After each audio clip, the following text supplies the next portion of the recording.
You gotta cue me in or something. 22. Oh, my God, sorry. So I need to put the headphones on? Yeah, oh, if you want, it's optional. Oh, I don't need the headphones? 22S Radio is 22smedia.com and 88.1 FM KKJZ HD3 Long Beach, Los Angeles. Welcome, ladies and gentlemen, to the Golden Spotlight. I'm your host, Rob Flores, and welcome. This is the first episode of the year here at 22 West Radio. That's right, we are located here at California State University, Long Beach. Now, at this time, and this is your very first time listening to the show, The Golden Spotlight, the show is a biography show. So, at this time, I would like my guest to please introduce himself. What's good? My name is Prince Matthews. That's the government, but I'm a rapper, so I go by The Prince THS or TH dollar sign. Cool. Now, I like to start off from the beginning with my guests. The first thing I like to do is ask them, what was life growing up, childhood, especially, did you grow up with siblings? That's actually kind of interesting. My dad has a lot of different kids by different women. So I grew up kind of like an only child up until I was 12.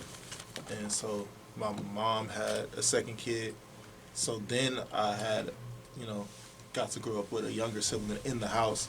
But I think there's like seven. My dad has like 7 kids. So I have 2 older brothers that live in Chicago. I have an older sister that lives in Orange County. I live in Long Beach. And then there's like even 2 more younger ones. So we're kind of scattered all over the place. So, and then some of them got sisters. So I got a lot of halves and steps and all of that. So yeah, if you want to count everybody, all of my siblings, I got a lot.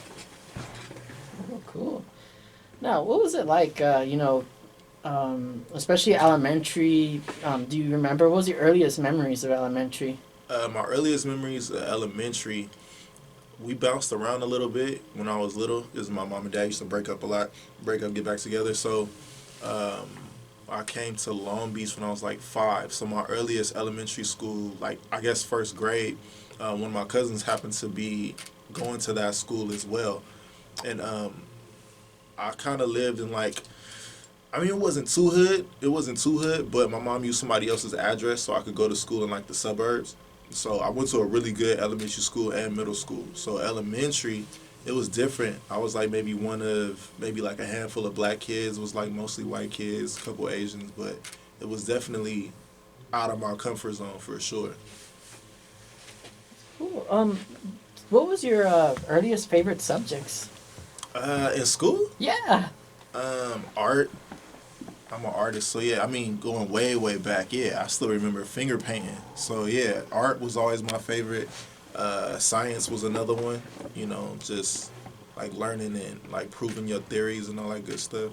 Yeah, so science and art and math was never one of my favorite subjects, ever. But when I got older, it was economics. But yeah, elementary school was just art and science.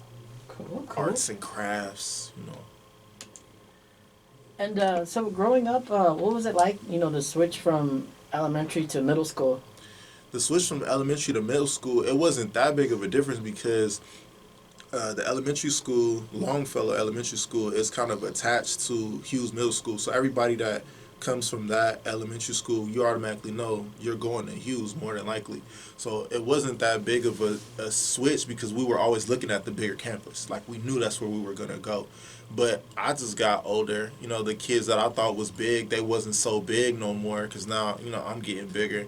And, it was still the same. It was still the same neighborhood, still the same environment. So it wasn't that big of a change. But, I had my cousin there with me and, just new friends, more friends, and just trying to think you a little bit more like a grown-up, think about what high school you want to go to. So it was still cool. It was pretty safe there. Like going to school versus where I lived, it was a little bit ratchet. But I was just always just kind of bouncing back and forth between a lot of different things. But it wasn't that big of a switch from elementary school to middle school, to be honest with you. And what was it like, did your parents, give you, advice as, this is where we live, compared to, other places, or, did, things scare you or anything growing up? Nah, it's because when you're young, you don't really know what to be afraid of if that's just what is normal to you. You know what I'm saying? So helicopters, like gunshots, that's normal. So you don't know that to be afraid of certain things. Like there is no fear when you're a certain age until you get old enough to know what that stuff is. But my parents, it was just like, stay away from adults. It was the stranger danger thing because kids was coming up missing a lot back then. Even though I was a little black kid, but even still, like anybody was getting snatched up. So it was always that. And then my mom was super protective. So like when I was at home, I couldn't really leave the parking lot. Like we lived in an apartment, so I ain't had no front yard, but I just wasn't allowed to leave the parking lot. That was my front yard, basically. That's where I had to play, even if all the kids was playing on the main street. Like I couldn't leave. And as far as advice, like I was kind of thrown to the wolves low key, but you gotta remember I grew up in the '90s. It was way more simple back then, so you didn't really have to worry too much. It wasn't that much to really get into. It was just different times. Even television, like everybody when they used to stay on pop culture, Saturday morning cartoons and stuff, the kids programming and stuff. Like, what did you grow up watching on TV? Oh, that's easy. I mean, like Saturday morning cartoons. If I got up early enough, I would see the Woody Woodpecker, Tom and Jerry, the X-Men. That was definitely on the Saturdays. Oh my gosh. Cause see, I still didn't get up super early, but yeah, barely. I would catch the X-Men. And Woody Woodpecker was super early. I think Lamb Chops came on Saturday. But during the week, it was all about the Power Rangers, Bobby's World, The Simpsons, and what's the other cartoon? But really, it was all about the Power Rangers in the 90s. Then they came with the VR Troopers. And, well, I was on the old school stuff, too. Like, I used to watch Scooby-Doo and... what was the other one? Like the Voltron, Cartoon Network, all that good stuff. Nickelodeon, Nick at Night. I did all that. I was on all the cartoons when I was a kid. Cool. We're gonna take our first commercial break and then we'll be right back. Cool. Okay, Nene. Tell us, what is your favorite 22 West radio show? Oh, well, this part is the only one where they're like strict with me. My video part is like whatever, I can post it on YouTube and stuff. No, I just mean like I don't want to be talking through your commercials or whatever. Oh no, they can't hear us right now. Wrong answer. Talk about winging it, dog. You barely said what's up. I just sat down and you just got right to it. That's cool though. You can listen to Otaku Hourly at 22westmedia.com. Wednesdays, 9 p.m.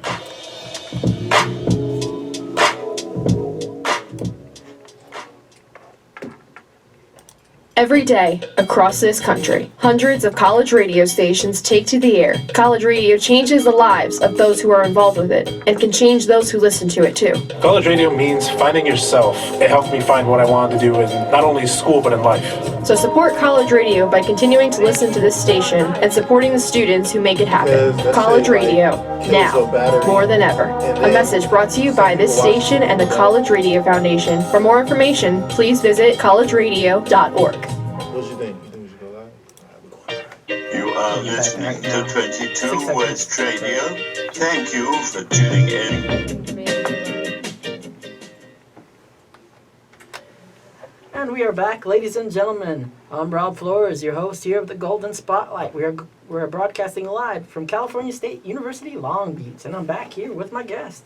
When you were mentioning about growing up watching, television programming and stuff. Yeah. I was wondering, aside from kids programming, like what was some of the stuff you watched? Like I'd imagine how there's like certain broadcasting rules where like a lot of the more edgier stuff plays, like usually when they think the kids are asleep, or maybe like I think it's like 9 and up and all that. Oh, dang, Did you get to watch like any night programming in particular that stood out to you? Yeah, it was something called BET Uncut or like BET After Dark, and that was late. I think that came on like after 10:30 or something like that. Yeah, you was definitely not supposed to be watching that if you was a kid. And then if you stayed up late enough, if you had cable, there was stuff that came on Showtime and HBO that wasn't for kids. You know what I'm saying? But beyond that, like daytime stuff, like I watched In Living Color, I watched Married with Children, Cops. But as far as you want to say stuff you wasn't supposed to be watching, that was BET Uncut After Dark for sure. Cool. So you mentioned hanging out with your cousin and stuff. Was there a significant change when you got to high school? Yeah, my cousin used to live in Long Beach with me. My cousin Ricky. Shout out to my cousin Ricky. He ended up moving to Moreno Valley. So he wasn't around for high school. And a lot of the kids that I went to middle school with, they wasn't there either. So it was a big change. And then I live on the north side of Long Beach. I went to school in Bixby Knolls, like elementary school and middle school. And then I went to high school. I went to Long Beach Poly. And that wasn't my home school, but I just wanted to go there because that's the same high school that Snoop Dogg went to. So because I rap or whatever, but whether I made it or not, like that meant something to me to be able to say that I went to the same high school as Snoop Dogg. And that was a huge change because that's like right in the heart of the hood. So that's when you get to see from a grown-up's perspective of like what the hood is really like, what your parents tried to protect you from. Then I got to see everything like full blown. So that's when it was a huge jump from middle school to high school. That was a huge change. Cool. You know, I remember hearing good things about Poly, especially when I was in high school because I was a cadet. Okay. And they talked about how great the cadets were. Yeah, no, and it is. Yeah, there was this tournament that was like, I think once a semester or something like that. And they'd invite all the schools to like go check them out. Okay. And they were pretty impressive. Well, you say you were a cadet, so you mean the ROTC? Yeah. Yeah, I remember that. And Poly is a great school. We good for basketball, football, water polo, volleyball. Like, yeah, it is, and it's a performing arts school. So I was in drama too, you know. So it is a really good school. It's just in the heart of the hood. So you go into school with a lot of gangbangers, but you end up being a smart gangbanger if you paying attention. And which brings me to my next question, and I've had fun, you know, asking my guests this one. You know how in pop culture and in movies and TV, you have like the different cliques of groups at the lunch area. Yeah. Did you get to associate with particular groups during lunch? That's a good question. Yeah, so, okay, rewinding back, when I was in high school, there was a lot of these little cliques. Like, I don't know if you remember Pink. Like, Pink. Oh, the band? The musician? Nah, not the musician. It was a clique called Pink. And, like, all the kids was wearing pink T-shirts and stuff. So, it was Pink, Flirts, Doc, also a crew called Phase Squad. And it was all these little cliques and little groups and crews or whatever. So, yeah, I knew kind of everybody by senior year. So I kind of hung out with everybody. Plus, like, you know, you want to be in the yearbook and you want to be social. You want people to vote for you and all this kind of stuff. So I kind of hung with everybody. I knew everybody. I ended up being on, like, the first page of the yearbook. Like, as soon as you open it up, I'm on the front of the yearbook. So I was mad popular in high school. Did you get to run for, like, the dance stuff, like the Dance King and all that stuff? Or? Nah. That's prom. That's prom. When I went to prom, I was just trying to party. It was all about prom king and prom queen. It wasn't about none of that other stuff. But as far as being in the yearbook, I used to have real long hair. So it was about best hair and like most likely to succeed and things like that. So I was in the running for best hair. I had like super long hair back then. And that's what I was trying to go for. I got like second place. Cool. So, we're going to take the second commercial break because I'm already excited to get into, you know, as much as we can about your career. Oh, thank you. I'm trying to go live with you, like more people. Yo, my brothers and sisters, if you're a die-hard, gut-bucket, soul-stirred rock and roller, hailing from Gen X, Y, or Z, chances are real good you've been robbed of a rock education. And that's because you grew up on covers of covers instead of hearing the original songs made by the African-American artists who invented rock and roll. So come to Rock Grad School every Monday night at 5 p.m. to the Roots and Roll radio show. I'm your host, Dr. Boogie. Every day, across this country, hundreds of college radio stations take to the air. College radio changes the lives of those who are involved with it, and can change those who listen to it too. College radio means finding yourself. It helped me find what I wanted to do in not only school but in life. So support college radio by continuing to listen to this station and supporting the students who make it happen. College radio, now, more than ever. A message brought to you by this station and the College Radio Foundation. For more information, please visit collegeradio.org.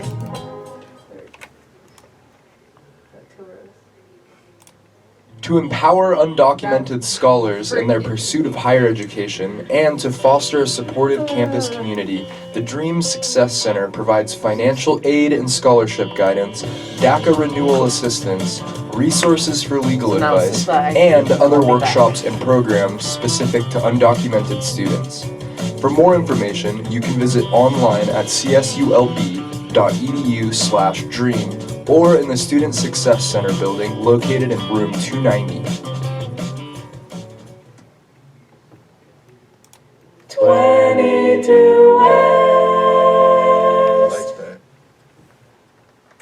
Welcome back, ladies and gentlemen, to the Golden Spotlight. I'm your host, Rob Flores, and we are broadcasting live from California State University, Long Beach. And before we continue, I would like my guests to, do some plugs. How can people reach you and find all your content? Oh, good looking out. Yeah, the main thing, definitely follow me on Instagram. It's The Prince THS. So it's THAPRINCE, and then the letter T, the letter H, and the letter S. And really, if you just Google Google The Prince THS, I'll pop up everywhere.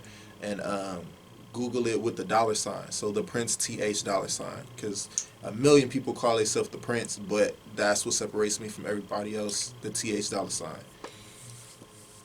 Cool. Now tell us again, our audience, how do you come up with the name? Okay, well, Prince is actually my real name. My mom is a huge Purple Rain fan, so I'm named after the singer Prince that everybody thinks about. So that's my real name. And let me see. So obviously when I was a kid, they made fun of me for having that name, but then like the Fresh Prince came around, so then I was the Fresh Prince for a while. And then I always rapped like for fun, but I didn't really get serious about it until 17. So that's when you want to start thinking like, okay, what's going to be your rap name? And I'm like, well, I'm just the Prince. You feel me? Like, that's it. I'm just the Prince, But at the time, it wasn't that many people with that name. So I was like the only Prince that I knew for a long time. And then, like you said, by high school, it was like everybody was calling themselves some kind of Prince or whatever.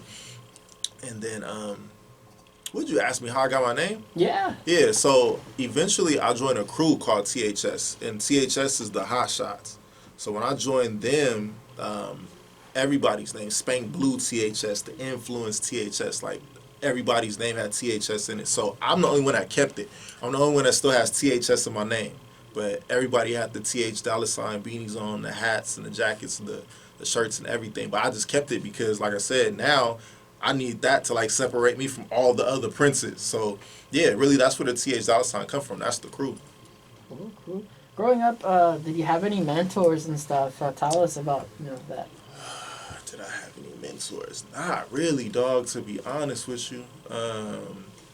There was some, like the older guys, like my uncles, my big cousins, like every so often they would pass down some kind of wisdom. Really, my grandpa and my granny. My granny passed, but she would lay down some wisdom. She was a drinker, but if you caught her on a good moment, she would hit you with some lines. Like, she would be like, look deep before you leap. I'm like, ooh, that's deep, but that's real. Like, yeah, like, look far ahead before you make that jump into something. And then she would always be like, you got to crawl before you walk. Or, like, she would say,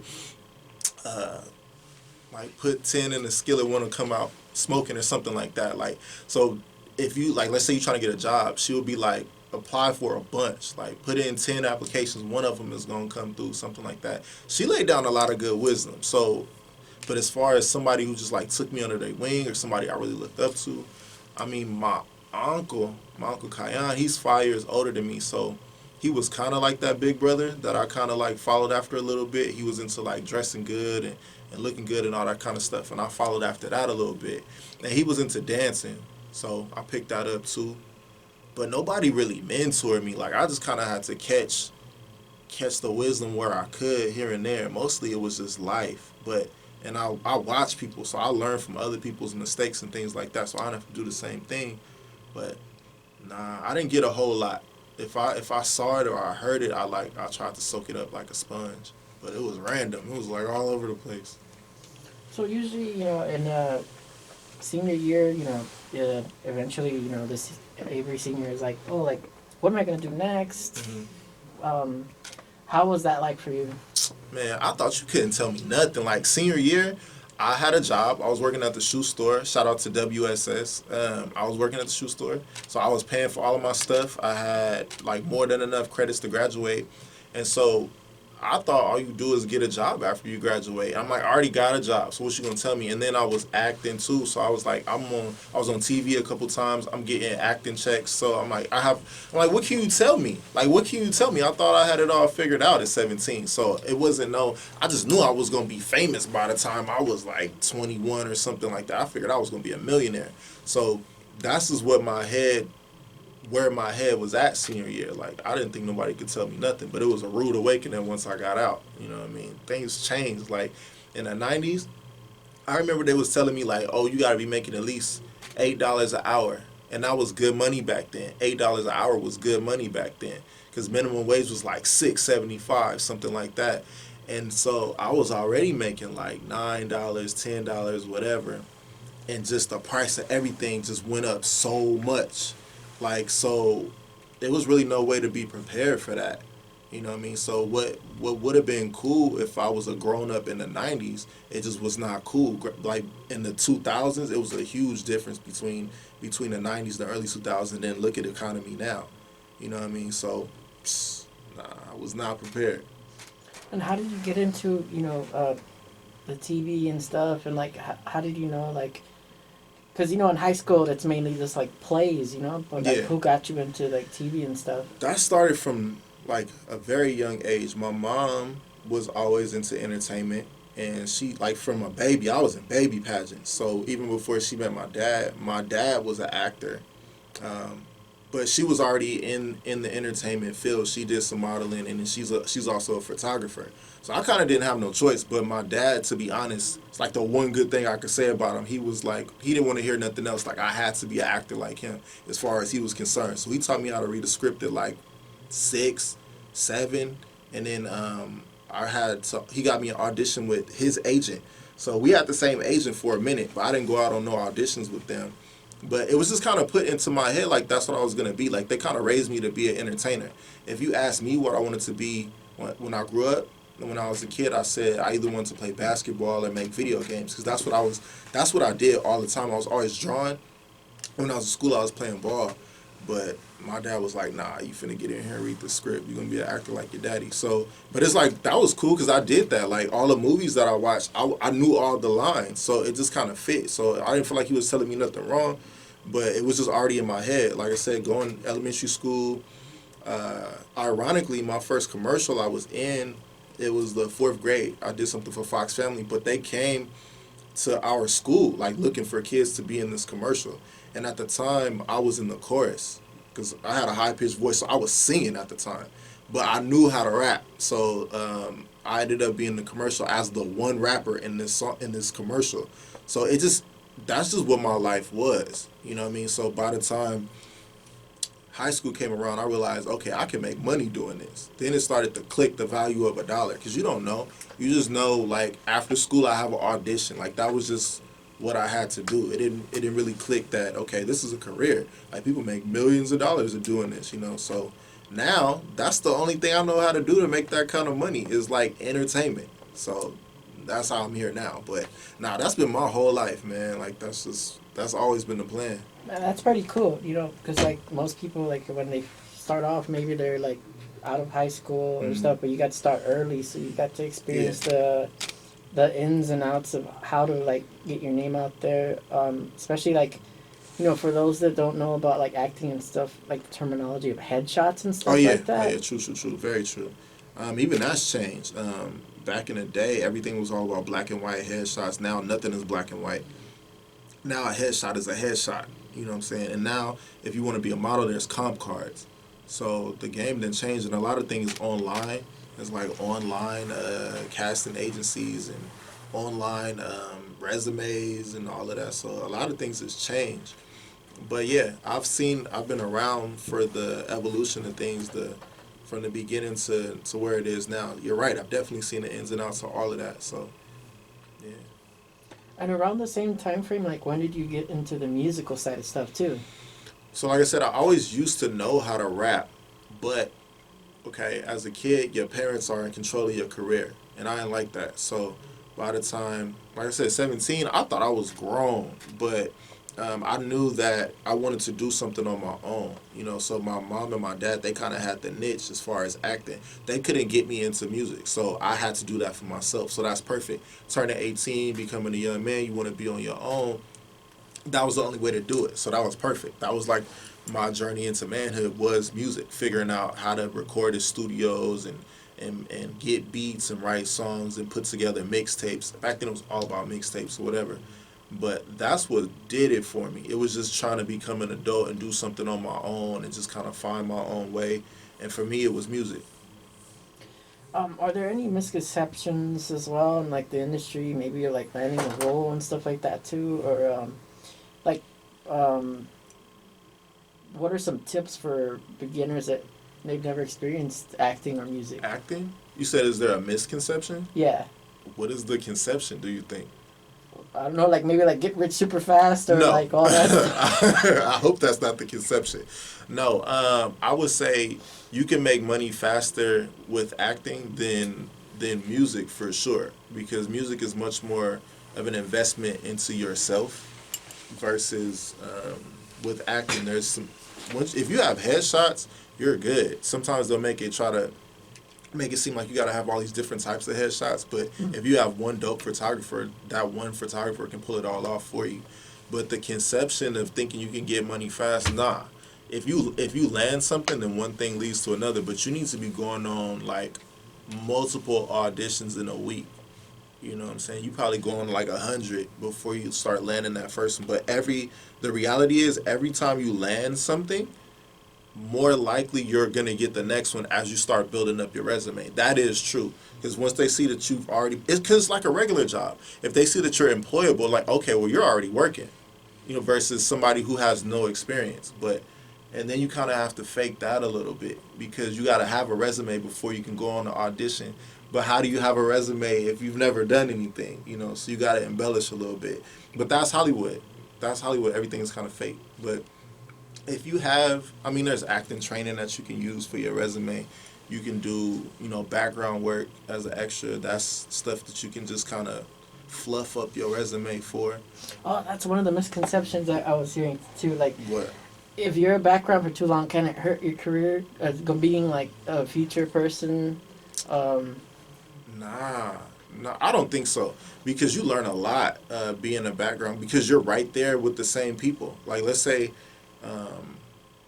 I was in the background for like Training Day or something like that, a movie like that. I'm still on the set with Denzel, Eva Mendes, you know what I'm saying, and all these big name people. I'm learning all of that. Like that scene at the end where he's in the jungles and everybody's out, all of them was extras. Some of those people might have really been like residents in the jungles, but a lot of them was Terry Crews. Terry Crews was in that scene. He was in that scene in Training Day. If you look, you'll see him with a shirt off. Now, Terry Crews is a big name now. You see what I'm saying? So, that don't hurt. And it's still money. It's easy money. And what people don't know is you still getting paid. Like, even if they're not using you for the scene, you getting paid just to be on the set. And you just get to soak that all up. It's great. But I don't see how it could hurt. Eventually, that's where you learn how to get you an agent. That's where you learn, like, what's fake, what's not going to get you nowhere. And then you do learn the ins and outs, like the trade secrets and all that stuff, just being around. Another one I heard was, don't jump in too quick at, like, unions and stuff. Like, how early do you learn about the unions and all these type of things that people get to join? That's one of those things that they kind of shield from you until you get in. Once you start trying to get in, they'll start saying, well, no, these are union roles only. You got to be in the union. So then it becomes a priority or a goal to become in the union. And it does cost money. However, what people don't know is, let's say you land a role and you're not in a union, they'll pay for it for you so that you can become in the union. And there's benefits. From what my mom tells me, when my dad was an actor, let's say it was a few and far between before he was booking roles. Like the SAG union was paying our rent for some months. You know what I mean? There's a lot of great benefits.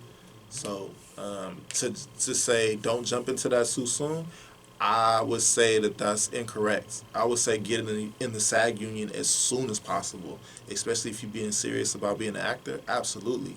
Cool. Now we have so many different figures in today's industry that they're so versatile. They're not just in one industry. Yeah. Who have been some of your inspirations? Some of my inspirations, people that have been in multiple industries. Let me see.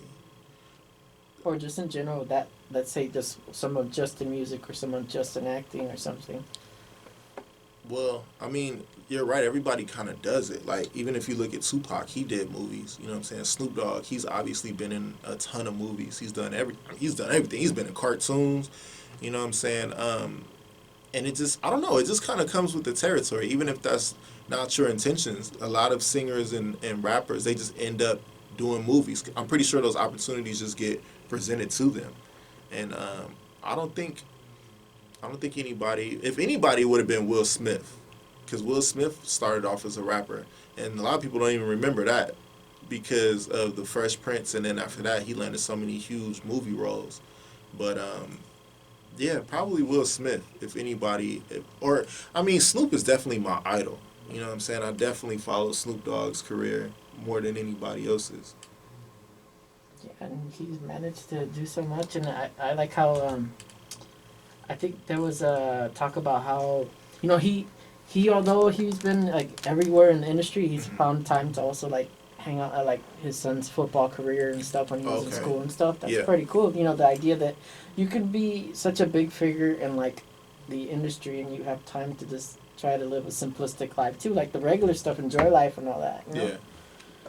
Have you found it hard to like, especially when you were doing school at the same time, to how did you balance everything? Make sure you're doing your homework and all that. And I did it. I didn't know nothing about organization, prioritizing. I didn't know nothing about that. I just did whatever was right in front of me, and I didn't really like school, so homework and all that stuff, it wasn't important to me until like I basically didn't graduate from middle school. Like, so my ninth grade year, I was in continuation school. And then I ended up on the main campus at Poly. So then I learned, like, yeah, it is important, But I'm just now learning how to try to balance all of that. But right now, like, every week I'm changing my routine to try to adjust to things. You know what I mean? It's never a set routine with me, ever, But now learning how to, I don't have my social life is social media. Like, whatever I'm doing, that's my social life. If I'm at a club, it's because I'm performing at a club or one of my friends is performing at a club. I don't really just be hanging out. So I'm not dating nobody. I don't be kicking it. I don't be hanging out, none of that. I just be working. So that is my only priority, like success. So at this point, there's always going to be some kind of sacrifice, but at this point, success is the ultimate goal. Like, whatever is going to get me there, and just hanging out, doing nothing is not going to get me there unless it gets to the point where I've just been working, and my brain and my body is just spent to where I do need to just relax for one day. Then I'll do that. But other than that, I'm not. I do have a 9-to-5 job, but fortunately, I was able to be honest with my boss. He follows my Instagram, so he knows what I'm doing. And for him, that's his life. He's been there for 18 years. I've been there for 3 years. You know what I mean? But the way he's passionate about, because I design catalogs for a car restoration company.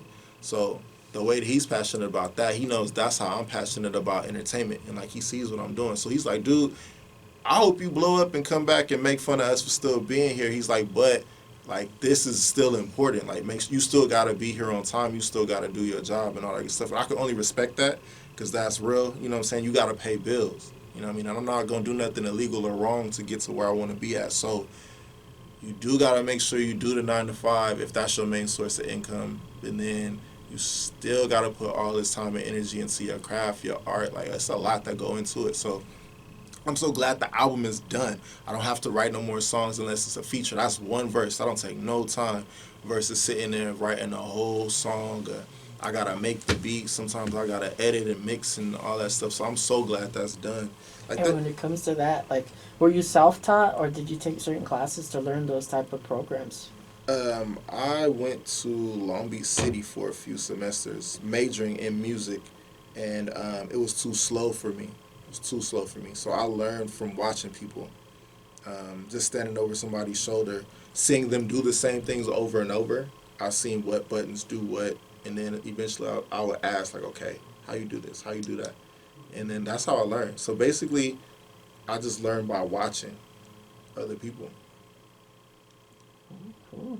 Another question I asked my guests is, it's a two-part question. One is, where do you see yourself after retirement? And the other is, what would you like your legacy to be? Those are really deep questions. All right, what was the first question? Where do you see yourself after retirement? After retirement. That's okay, because retirement is when you're done working, right? So what you mean after retirement? I like it just because it's different because normally the typical one is where do you see yourself in 5? Yeah, and we can still do that, but I just find it interesting because it's like on the spot. Like, where do you see yourself like after you figure like you're done usually, but at the same time, just what would you like your legacy to be? Like, like but see when that you'd have free time. That's a different question. Like, retirement is one thing. After retirement, I don't even know what that means. But your legacy is like what you leave behind. I don't have no kids. I don't think I'm going to have no kids. So my legacy is going to be whatever I do in the world with the money and fame that I gain. So I definitely want to do some things in Long Beach, open up some more buildings and give more jobs to people. I do want to do that. And like blue is my favorite color, so I want to be associated with blue the same way the symbol man is associated with purple. So anytime I open up a building, it's going to be blue. So anything I do in the world is going to be blue. So that will be my legacy on the world. Like any huge, big blue building, all right, Prince did that. You know what I'm saying? So that's like one dream I have as far as like my legacy, what I'll leave behind. But I don't think I'm going to have no kids. Obviously, you want to talk about legacy, Kobe. You know what I'm saying? Kobe just passed. And you want to talk about legacy, like that man did so much, but besides basketball, he touched so many people. I don't even know how he found the time to do that with an NBA career. And he got kids and all this stuff. I have no idea how he managed to do all the things that he did. So, I don't know. Hopefully I can do something. But them shoes is too big to fill. But I haven't spent that much time thinking about it. I've had some dreams, some fantasies, some goals, some, lifelong, missions that I set forth for myself. But I don't know. After retirement, that's going to stick with me. I like that, after retirement. Because some people, I've worked with some older people that have retired. And now they're working like little 9-to-5 jobs with me. I'm like, what you doing here? And they say they get bored. Like you be retired and you get bored. There's nothing to do. So you end up working anyway. I'm like, that's crazy. Like a lot of people have to work. They don't get to retire. So if you get to retire like 50, 60, that's a blessing. But to be able to retire and then come back and just be like, I'm just working because I need something to do during the day, like that's crazy. I don't see that. Everything that I do as a hobby is a career. You know what I'm saying? So I don't think I would ever be bored. So another interesting thing is, most of my guests, it's my first time meeting them. I just book people, and sometimes I book them in advance. Yeah. But it's always the very first shows that like I'm trying to book like as the semester barely starts, right? Okay. And most of the time they're like, "How'd you find me?" Yeah. And so lately, I look for hashtags. I'll Google them or whatever, look them up on social media. And it's interesting because you also popped up on as actor as well. You know? So looking over your social media as well, there was all these clips, and especially even like Steve Harvey and stuff. Oh snap! Yeah. So I was like, tell us about that experience as well. So funny enough, like I said, I do everything. So I'm on so many different online casting agencies. And I get a lot of offers, and a lot of them I can't do because they're not paying enough, or they're shooting during the day when I'm at my day job, and I'm like, I'm not going to take off my day job. I'm making more money at my day job than this is going to do. But Steve Harvey, you know what I'm saying? That's a big name, and I used to watch the Steve Harvey show, and I'm like, that's worth doing. just to be on the same set with Steve Harvey, to say that I was on the Steve Harvey show, I got to meet him and all that. And he mad real. He is mad real. You know what I'm saying? So that was worth it just for the experience. I got paid too, but it wasn't that much money. It was more about the experience. And then I haven't been on TV as an actor in like some years, so I just kind of needed to like the refresher too. And it was great. It was great, you know, be on the set and all that. And I don't know if he's even gonna have that show anymore. So that I probably got on like the last season. Who is someone you're still trying to meet and work with? Oh my gosh. Okay. I've met Snoop a couple of times when I was really young, but I haven't met him again like since I've been a rapper. I met him a couple times as a shorty. I want to meet Snoop again and let him like talk. I rap. I'm from Long Beach. I went to Poly. Like I want to do that. I want to meet Eminem. I want to meet Puffy. I want to meet Dr. Dre. If I could meet Master P, I'd let him meet that man. As far as actors, I want to meet Denzel. I want to meet Will Smith, Al Pacino, Jamie Foxx. There's a lot of people I want to meet. I want to meet Tyra. That's like my all-time favorite crush, Tyra Banks. Now it's Nicki Minaj. I want to meet Nicki Minaj so bad. There's a lot of people because I'm a fan of the industry and I'm like a student of it. So there's a lot of people that I want to meet. You mentioned casting stuff. Another thing I've noticed too when I've interviewed some actors as well is that there's all these different types of websites and stuff that you could register for to try to find, you know, roles and stuff. Can you tell us like what sites do you prefer to use and stuff as well? The ones I would recommend, Backstage. It used to be called Backstage LA or whatever, but it's just Backstage Casting. That's very legit. LA Casting is very legit. I'm on IMDb. That's where like all the like if you ever like what's the name of that actor that was in that one movie or whatever, you go to IMDb. So if you register with IMDb, they actually have some casting calls on there as well. And then Tyler Perry just co-signed for one. He said he looks for people on Actors Access. So those are if you're on those 4, you should be well on your way as far as the online casting agencies. Oh, so there's other ones too? Or? There's a lot, bro. There's a lot. And like I said, I'm probably on like 9 of them. But I have a momager. Shout out to Renee Matthews. That's my momager. She runs all of that for me. So I just pay for all those. We'll see. And there go that. You got to pay for a lot of that stuff. Some of them is free. And the ones that you have to pay for, there's obviously, you know, bigger opportunities and things like that. But there's some that are free. How do you find those kind? I think a lot of them she's just heard about because she's been around for so long and she knows people that do PR and you know work for Getty and all that good stuff. So that's just like I said, just being around in the industry. You hear things and just find out things. Everybody kind of like if you're on the set, it's kind of like being in jail. Everybody like, oh, so where you from? Like, what agency you from? Like, what brings you here? Like, who you know? Like, so you get, oh, I'm with this agency. I'm with this. I'm with that. I do this. I do that. So everybody start pulling out business cards and this and that, and then that's how you really get to find out.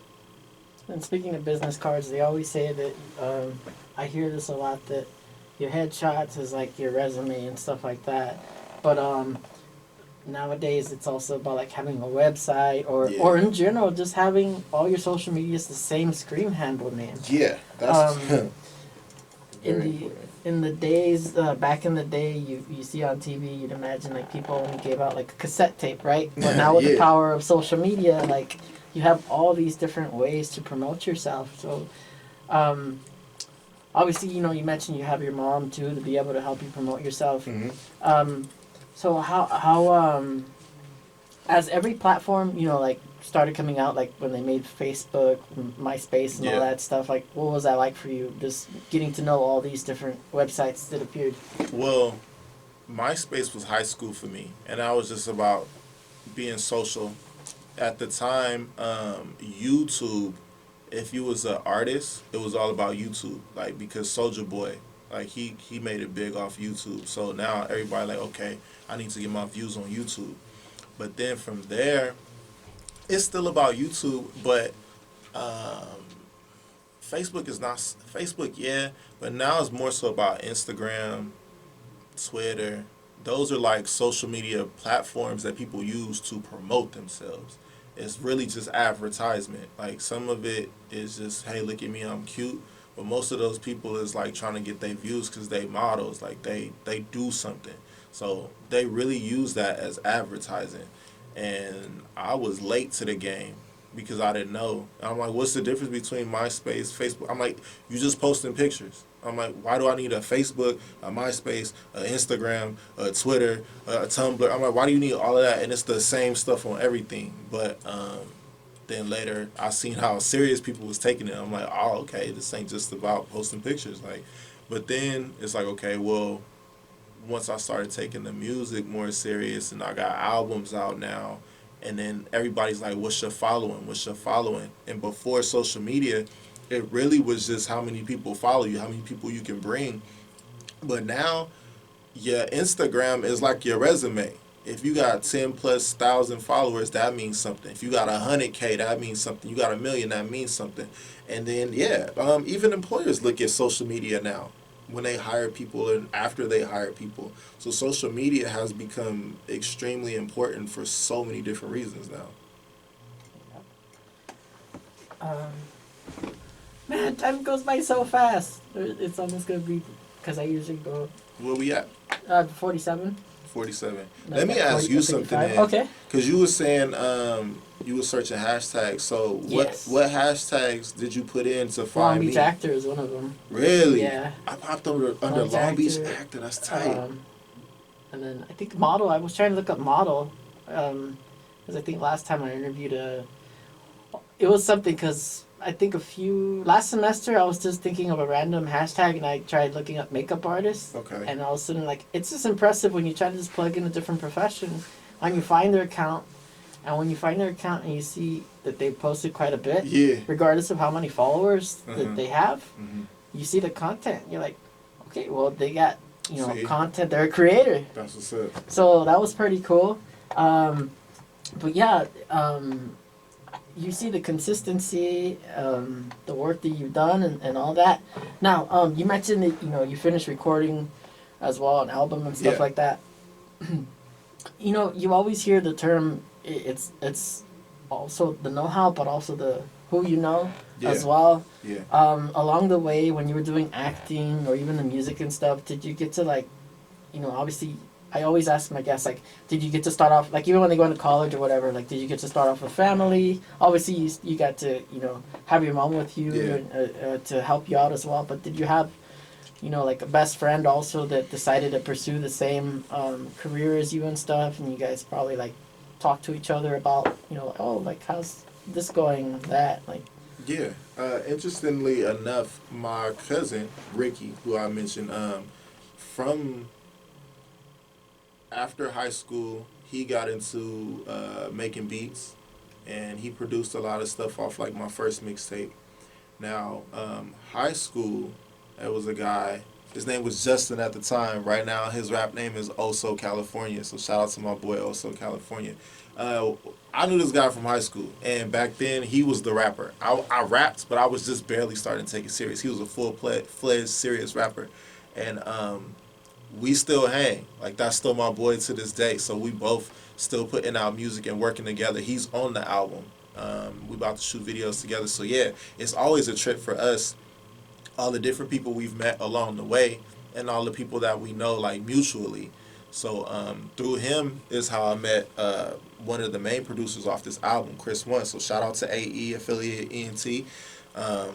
That's how I met Chris, and that led to a lot of the production on this album, Manifest Destiny.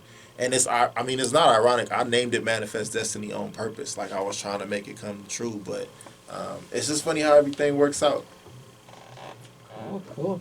What advice do you have for, I always like to say, you never know who could be listening, and chances are there's a student out there or anybody out there that they're like, wow, I really could relate to this guest, or they're doing what I want to do in the future. What advice do you have to that audience? Somebody who was trying to follow after me? Yeah. That's hard because I'm so all over the place. That's why I was asking, how did you find me? And you found me under actor, under model. I'm pretty sure I popped up as a rapper too. Yes. But somebody following after me, I follow after my passion. Follow after what's in you. There's a lot of things that I'm into and learn how to do, but whatever you find yourself into, like as a child, more than likely you should follow that, whatever that is. And everybody, I believe, has something creative within them. You just got to tap into it. And even if that's not your career, always still follow that. Always have some kind of creative outlet.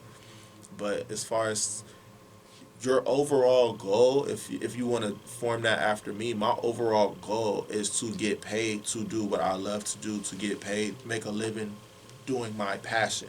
So I would encourage everybody else to do the same, even if it's not entertainment. Like I said, my boss is passionate about designing these catalogs. So yeah, if that's what you're passionate about, turn that into your career, make that your life, because life really is what you make it. So you can follow that same philosophy and don't have nothing to do with acting, rapping, none of that, but still apply that. Like whatever you're passionate about, turn that into your career. Cool. Now, let's see, we still have a little bit of time. Again, plug in. How can people find your content? Okay, my album Manifest Destiny is on all streaming platforms, but literally if you Google The Prince THS, I'll pop up everywhere. But I need more followers since we was talking about following. So definitely follow me on Instagram. It's at The Prince THS, and that's THAPRINCETHS. And you said you gotta have a website. I do have a website. The website is called theprinceblog.com, and that's still spelled THABLOG.com. And that's really it. The album is everywhere. So if you listen to Spotify, iTunes, Tidal, SoundCloud, Pandora, TikTok, Shazam, like it's literally everywhere. I paid all the extra money to get it everywhere. Oh, there you go. Yeah, you pulled it up. Yeah. See, I told you. And that's another thing too, distribution. Like there are a lot of sites where all of a sudden they want to charge you in order to go and have audio space, like SoundCloud and all that. How many different platforms do you have as far as audio? Okay. So through distribution, that puts it on all the streams, but SoundCloud is free. Now you can pay to get extra perks, which I did. So I'm a SoundCloud Pro member.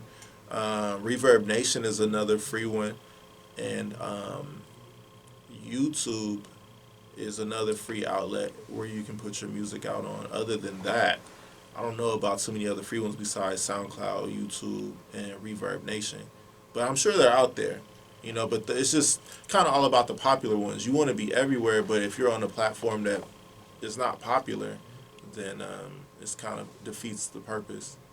So yeah, so now you on my website, and that's you on my SoundCloud link, so where you can preview the album before you buy the album. Now, if you want to buy it direct, go to Bandcamp. So you click the SoundCloud one? Nah, that's just to listen to it. Go down. Oh. Yeah, scroll down. So right there it'll say buy now, and there's a button that says purchase if you keep scrolling off, I believe. So yeah, there you go. Buy now.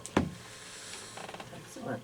So yeah, man. But nah, I definitely appreciate you having me. It's so random how you found me, but that just goes to show you that them hashtags work, and I'm gonna keep using them. Like for sure. So now that I know I come up under those, I'm gonna definitely start posting more things under those hashtags. And yeah, I'm glad you got to see all the content. And I even have to ask you, I'm like, how you find me, yo? Because we not following each other, but. You never, like you say, you never know who's watching, you never know who's listening. Mm-hmm. But no, that's a big help. So, and I have my own hashtags too that you start to build content under. So when you go to my page, you click on one of my hashtags, and then all my stuff comes up. But from now on, I'm posting under Long Beach actor, Long Beach rapper, Long Beach model, all that, because I have a lot of content under all those different categories. So I appreciate that, man, for real. Oh, I want to thank you for taking the time to be here on the Golden Spotlight. Thank you. And I want you to listen to my album, man. Cool. Ladies and gentlemen, this concludes this episode of the Golden Spotlight. Hey.